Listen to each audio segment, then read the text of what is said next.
You know what's exhausting? Living like you're always being watched, like there's an invisible jury following you around, grading every sentence, every decision, every little facial expression. And the wild part is, most of that pressure isn't coming from the outside. It's coming from the way you imagine the outside. Because the moment you feel anxious, ashamed, not enough, or weirdly tense for no reason, somebody else is in the room with you, even if you're physically alone. A parent's voice, a teacher's approval, a friend's judgment, society's rules. There's almost always a shadow standing behind your worry. Here's a hard truth that also happens to be incredibly freeing. The pain isn't just life being hard. A lot of pain comes from one simple habit, caring too much about what other people think of you. Not in a shallow way like, what will they say? But in a deep, identity-level way where approval becomes oxygen. Where being liked feels like proof you're safe. Where being disliked feels like danger. And once validation becomes a survival need, everything turns into performance. You start living for signposts that weren't put there to guide you, but to control you. A strange thing happens when you chase approval. You don't actually become happier when you get it. You become more careful, more dependent, more afraid to lose it. Because praise is a kind of judgment, even when it's positive. Someone is holding a yardstick, measuring your worth, and you're adjusting your spine to match the ruler. People call that being a good person, but sometimes it's just fear wearing nice clothes. And if your happiness depends on somebody else's approval, you've basically handed them the steering wheel and said, drive. So let's name what's really going on, because you can't change what you won't look at. There are two basic goals you can bring into relationships. One is, please approve of me. The other is, let me contribute something meaningful. Those sound similar if you say them fast, but they create completely different lives. Approval makes you bend. Contribution makes you stand. Approval makes you calculate. Contribution makes you breathe. And once you see that difference, it's hard to unsee it, because you start realizing how many problems in your life are actually just symptoms of that one hidden contract you keep signing. I'll be who you want, if you'll like me. At first, chasing approval seems normal, almost innocent, like of course you want to be liked, you're human. Sure, but here's the twist. People don't crave approval because it automatically creates happiness. People crave it because it scratches a deeper itch, an old training that says, if you do the right thing, you get rewarded. If you do the wrong thing, you get punished. And a lot of us were raised inside that system.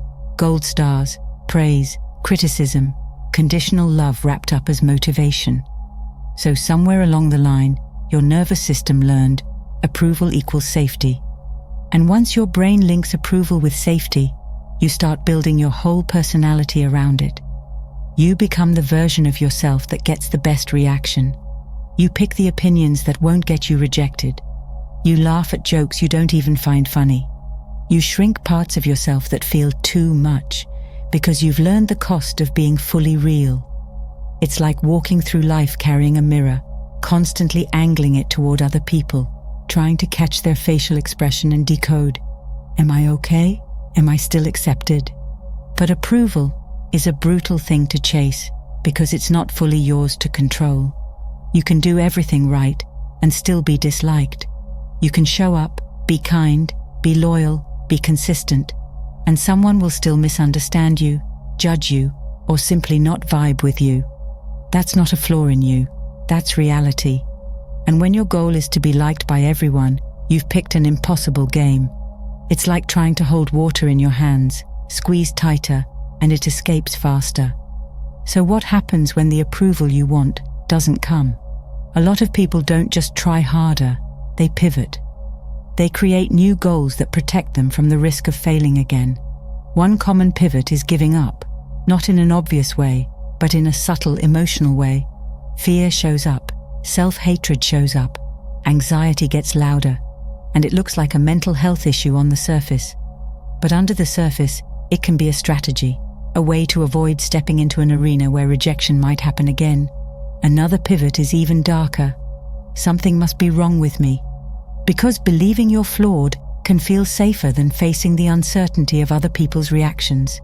If you're broken, then rejection is predictable, and predictable pain sometimes feels less scary than unpredictable pain. And here's where it really messes with relationships. Once validation becomes the goal, life turns into competition, quietly, maybe even politely, but it's there. You start seeing other people as rivals because their success raises the standard and threatens your chance at approval.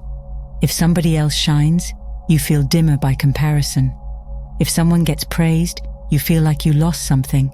It becomes a zero-sum game where another person's win feels like your failure. And that's not because you're a bad person. It's because the game itself turns the heart into a scoreboard. Now, what's the alternative?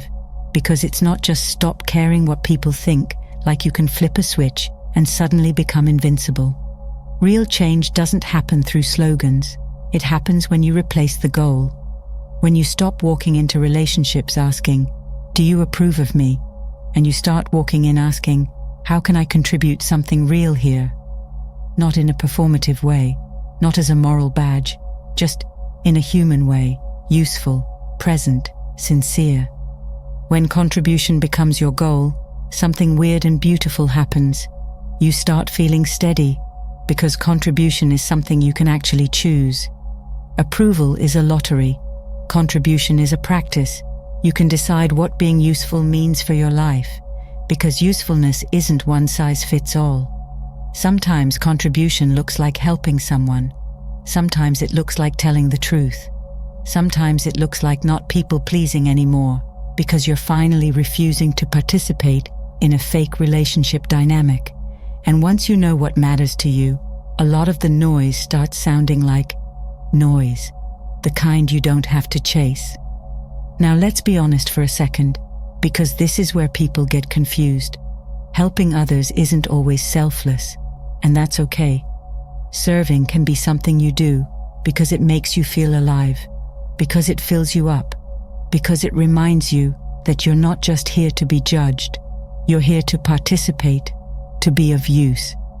And there's a huge difference between contribution and sacrifice. Sacrifice says, "I'll suffer so you'll see me as good." Contribution says, "I'll show up because it gives my life meaning." One is a transaction, the other is an expression. And here's one of the simplest, most overlooked ideas. Your value isn't something you have to earn through performance. Just existing already affects people. Your presence already matters.